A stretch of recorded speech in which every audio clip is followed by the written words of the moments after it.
नमस्कार देशवासियों, मैं हूँ सौराज सुमन, केंद्रीय विद्यालय देहरादून कक्षा प्रथम का छात्र। गणतंत्र दिवस के अवसर पर सौराज सुमन का प्यार भरा नमस्कार। आज मैं 73वीं गणतंत्र दिवस के अवसर पर 2 शब्द रख रहा हूँ। मेरी बातें अच्छी लगी तो इसे जरूर शेयर कीजिए। ध्यातव्य है कि भारतीय संविधान में डॉक्टर भीमराव अंबेडकर ने आरक्षण का प्रावधान किया था।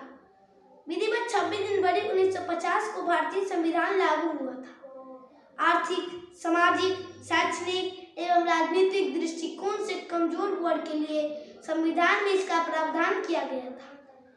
इसे नियमतः 1960 तक खत्म हो जाना चाहिए था। आज यदि अंबेडकर जीवित होते तो शायद उनकी भी अंतरात्मा इस दृश्य को देखकर शर्मा जाती। यदि वे जीवित होते और इसका विरोध करते तो शायद सलाखों के भीतर होते।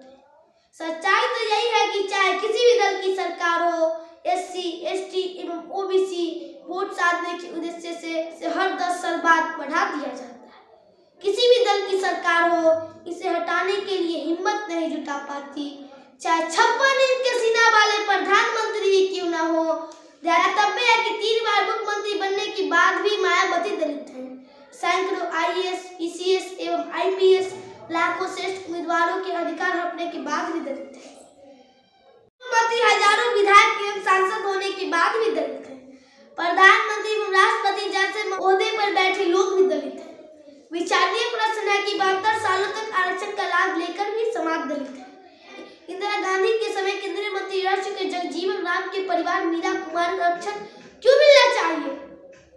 उत्तर प्रदेश के मुख्य सचिव रह चुके PL पुनिया के परिवार को आरक्षण की क्या दरकार है? केंद्रीय मंत्री रह चुके रामविलास पासवान और उनके सांसद चिराग पासवान को आरक्षण की क्या जरूरत है?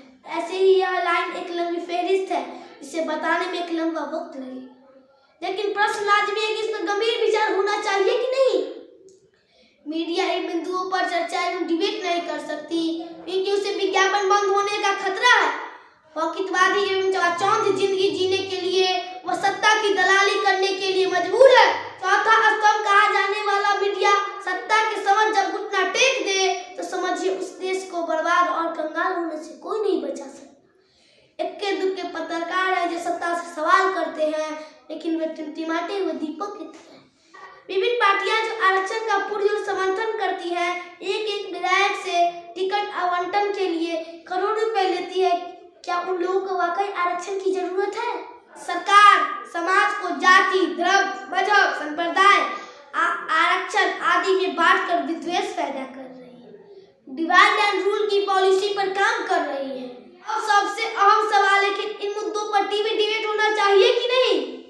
बेरोजगारी, अशिक्षा, बढ़ती हुई बेतहाशा जनसंख्या, स्वास्थ्य की लचर व्यवस्था आदि को टीवी डिबेट का हिस्सा बनना चाहिए कि नहीं। ये सारे प्रश्न सुरसा की तरह मुंह फैलाकर चीख चीख कर जवाब मांग रहे हैं। यह वही देश भारत है जहां गांधी जी को शूट कर दिया जाता है। राजीव दीक्षित जैसे गंभीर चिंतक, विचारक सिर्फ सत्ता से सवाल करने खातिर मनवा दिए जाते हैं। वास्तविकता तो यही है कि जिन उद्देश्यों से देश को आजाद किया जाना था वह 75 वर्ष बाद ही पूरा नहीं हुआ। देश को आजाद करना था जाति से, धर्म से, संप्रदाय से, आरक्षण से, गरीबी से, कुपोषण से, बीमारी से, लेकिन सिर्फ सत्ता का परिवर्तन हुआ। भगत सिंह, सुभाष चंद्र बोस, महात्मा गांधी आदि दूरदर्शी दुर्दांतशासी वीर सपूतों ने सपना सोचा था वह चकनाचूर हो गया। यदि वे लोग आज जीवित होते तो सत्ता की करतूतों पर 8 आंसू बहाते। विरोध करने पर शायद सलाखों के भीतर भी होते। जिस देश के प्रधानमंत्री की सिर्फ एक दिन की सुरक्षा पर 1 करोड़ 62 लाख रुपए खर्च हो फिर भी वह सुरक्षित महसूस करते हो तो आम जन का क्या हाल है? फिर इतने रुपए सुरक्षा पर खर्च करने का क्या मायने?